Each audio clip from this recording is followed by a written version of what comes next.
Picture of Dorian Gray is the most boring book. Maybe you're just the most boring person alive. Have you ever thought of that? Movies are simply more time efficient. Audiobooks aren't reading, it's listening. I 100% agree. Bring Whimsy back 2025. Sanderson had better books when he wasn't a thing. I'm so glad that someone said that and it didn't have to be me. Hello, my name is Vera and today I'll be reacting to your hot takes. I've only had a cursory glance over these and some of these takes are wild, to say the least. The downfall of book reading is in time. Movies are simply more time efficient. Why are we using time efficiency as a metric for what art we should be consuming and valuing? I think that is so silly, especially in this place in time right now where, everything is begging for your attention, whether it is, like the super fast TikToks or Instagram reels or YouTube videos that have like a million different things popping up just begging to keep your attention. Isn't it so nice to just slow down and totally immerse yourself in a work? Of course, I'm not saying that movies are bad or invalid. I'm just saying that they are a different medium and one shouldn't negate the importance of the other. I think a movie that really makes an argument for why movies as a medium are so unique and so valuable is Mulholland Drive. And I think a book that does the same for literature is House of Leaves, because it just cannot exist in any other form than the book that you can hold in your hands. Not an audiobook, not a movie, but the physical copy itself is part of the experience. Maybe the Game of Thrones is the friends we made along the way. Still haven't read it, so can't respond. The Picture of Dorian Gray is the most boring book. Maybe you're just the most boring person alive. Have you ever thought of that? No, I actually want to do a video series. I feel like I say that all the time and then I never do them, but I really want to do a series of videos where I go a little bit deeper into the books that I love, sort of like a video essay, and The Picture of Dorian Gray, The Catcher in the Rye are definitely going to be books that I go into because I think Dorian Gray is brilliant, and I think it is one of the books that is perhaps most applicable to modern society. It hasn't, even though like the aesthetics around it obviously have changed, I feel like the core story, this pull between good and evil, restrictionism, hedonism, etc., is as relevant today as it was back in the 19th century. And it's written beautifully and has some of the most memorable passages ever of all time. So I vehemently disagree with the sentiment. You should judge a book by its cover. And the sentiment was also mirrored in covers are meant to be judged. That's like the whole point of a cover. I 100% agree. Who started this propaganda that I'm not falling for, that we shouldn't be judging books by their cover? That's like their main marketing thing, like the cover, right? It should be a good representation of what's inside of the book. It should help appeal to the sort of reader that might enjoy this book. There's so much thought that goes into a cover. I mean, if you look at the Joe Abercrombie covers for the First Law trilogy and how they were differently marketed based on their US and UK audience, I mean, I think book covers and seeing their trends and everything is so fascinating. And so I 100% think that covers should be judged. We should be judging the book by its cover. And also, I respect artists and graphic designers. Shout out to you guys. I see your work and I respect it. Soft cover books are better than hardcover books. 100% agree. The smell of the book is important. Agreed. Audiobooks aren't reading, it's listening. So I see what you're saying and you aren't wrong, but I think reading has morphed from just like the literal act of reading into a word that just means consuming a story. And so if you're audiobooking a book, you aren't technically reading it, you're listening to it, but you are still consuming and internalizing the same story. And so for that reason, I'm fine with the term reading being used colloquially to say that you consumed a book, even if it is via audiobook. I mean, when I see a girly that is dressed really well and I'm saying that she's slaying, I don't actually mean that she's murdering people with her good looks. So if we don't have a problem with that, Why do people have a problem with using, oh, I read a book, when they mean I consumed the story? Now, this is something that I didn't know, but apparently I have a lot of Red Rising haters in the audience, because I've got a comment that said Red Rising is mid 3 times. I read Red Rising around the time that Morningstar was coming out, I believe, and I haven't touched the sequel tetralogy, I think it is. So my memory of it is very wishy-washy at the best, so I definitely have to reread it.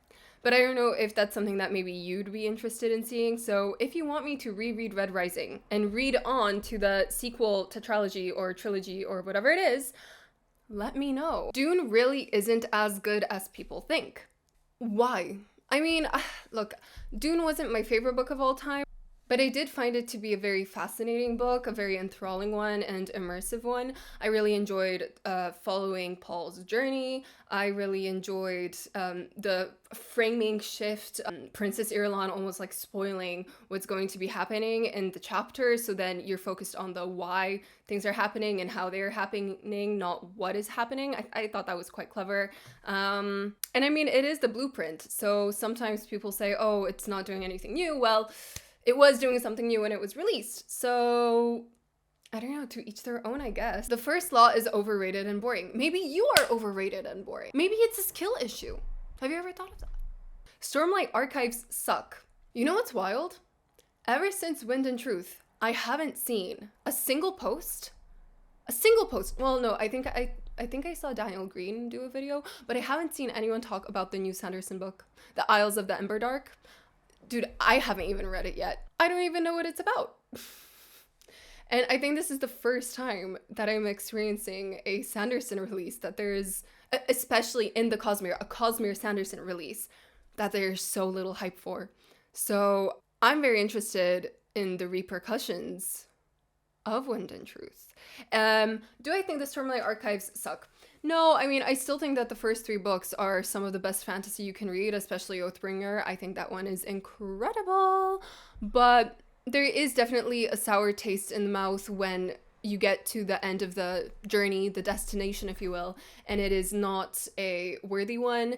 I mean, sure, journey before destination, but if the destination is quite shitty, then was it worth it?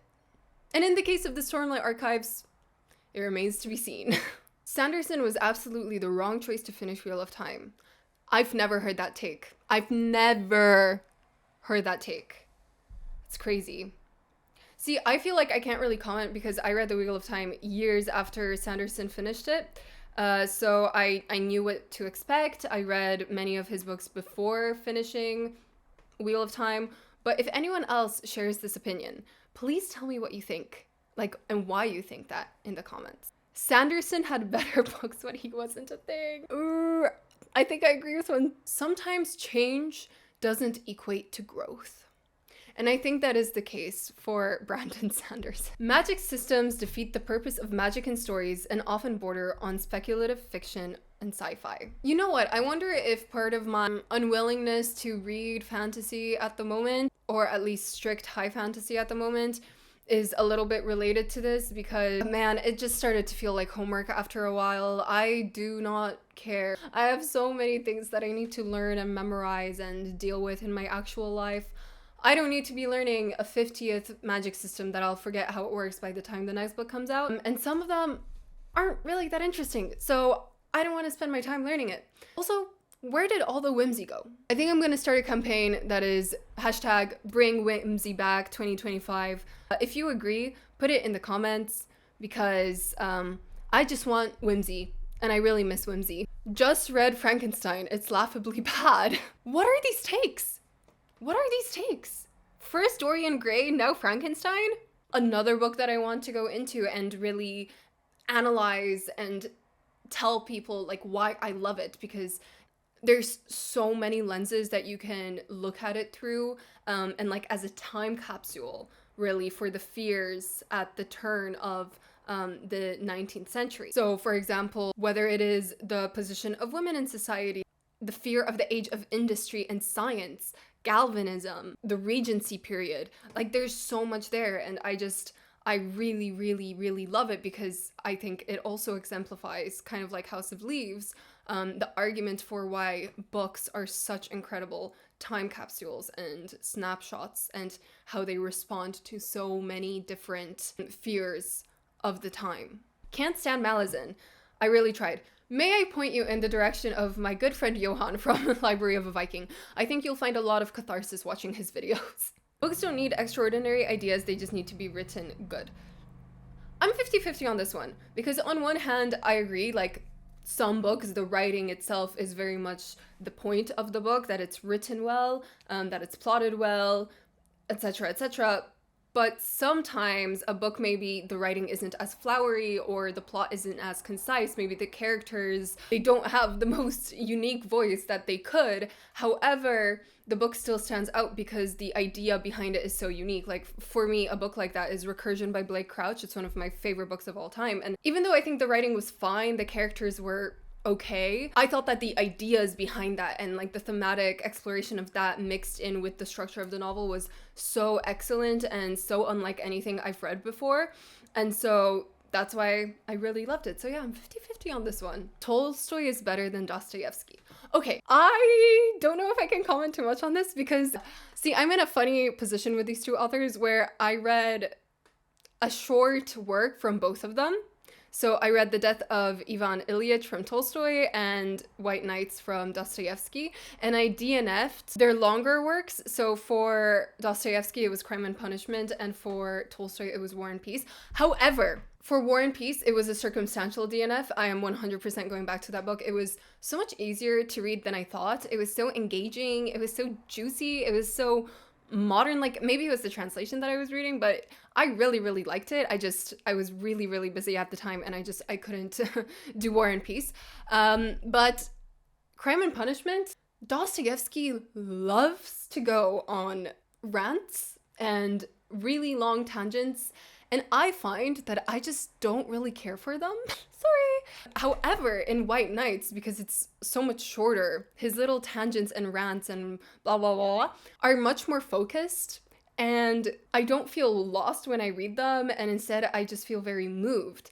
And so I wonder if perhaps with Dostoevsky, as I read more and more of the two authors' works, I'll prefer his shorter fiction, whereas with Tolstoy, I thought The Death of Ivan Ilyich was fine. I liked it, but it didn't blow my socks off. However, War and Peace, really liked. So I wonder if with Tolstoy, I will end up liking his longer fiction more than his shorter fiction. We'll see. We'll check back in a few years and we'll see how this hypothesis of mine pans out. Famous Russian novels are overrated. Well, I definitely think Crime and Punishment is. Reading comprehension is dependent on the enjoyment of the book you're reading. 100%. I think this makes sense. When you're more invested in a book, you're more likely to want to soak in everything that the author is offering. The more that I love a book, the more that I dedicate myself to a book because I just don't want to let go of it. And I think that this is actually a problem that I have with like the English schooling system in schools, because I think that element of first learning to enjoy reading, enjoy what you're reading, is lost, and instead it's just so thrust into you out of nowhere for all of a sudden to just analyze reading comprehension, blah blah blah. And why would you want to do that if you don't enjoy reading as a concept in the first place? I just really think that's silly. So, but yeah, maybe that's an idea for another video if you guys are interested in that rant of mine. McCormac dialogue is not confusing. It's his descriptions. I 100% agree. I'm currently reading Cities of the Plain, and his dialogue is really not that hard to understand. It is sparse, at points anyway, but it is so perfectly what needs to be said and nothing more. His descriptions, oh boy, I get lost in them so easily, but not in the good way of like, oh my gosh, I'm so immersed. In the way that I don't know what I'm reading, I need to reread this 300 times. Now, do I find immense satisfaction from finally understanding it? Yes. Do I absolutely love the way he frames the landscapes, which are such characters in his books? 100%. But does it get confusing sometimes? Also yes. And that is okay. The Old Man and the Sea is overrated AF. I'm so glad that someone said that and it didn't have to be me. Ernest Hemingway and I just don't really get along, and I'm starting to realize that that's okay. I tried The Sun Also Rises and hated it. The Old Man and the Sea was better, but did I care? Not really. I'm still going to give that author a shot with For Whom the Bell Tolls and A Farewell to Arms. I feel bad giving up on the Ernest Hemingway, but I mean, yeah, I agree. The Very Hungry Caterpillar is the greatest book ever written. Well, yes. I mean, let's look at the metrics that make a book a greatest of all time. Look how many languages it was translated into. Look at how many children start reading thanks to The Very Hungry Caterpillar. The fact that probably every single person watching this video knows which book I'm talking about. Does every person watching this video know about The Picture of Dorian Gray? Has every person read The Picture of Dorian Gray? No. But I'd say that like 95% of you have read The Very Hungry Caterpillar. Multiple times, mind you. Personally, I reread that book more than any other book that I've ever read, probably. So, well, I can't really argue with this one, can I? Blood Meridian is fine. I think Blood Meridian is one of those books that some people just aren't ready to read because it's a hard book. Does that mean I think that they shouldn't try reading it? No, I think you should try reading books no matter if you're ready for them or not. I know I personally was not ready for Blood Meridian. I know that I didn't get as full an experience when reading Blood Meridian as I could have if I read Moby Dick or William Faulkner before I picked it up. However, sometimes you just have to bite the bullet and experience the book, but then understand that maybe some of the shortcomings that you find aren't actually on the author, but kind of on you. But I think that is so fine. I think Blood Meridian is a very shocking book. It's a very violent book, but I also think it's extraordinary. So even though I know I missed so much, I know that it's a puzzle that when I come back to, I'll just find so much treasure there on a second read through, and that excites me so much. So I disagree with the idea that it is just fine. Stephen King can't write for shit, but he has great ideas. Shots fired. I read his heavy hitters like It, The Stand. I think I read at least 15 of his books.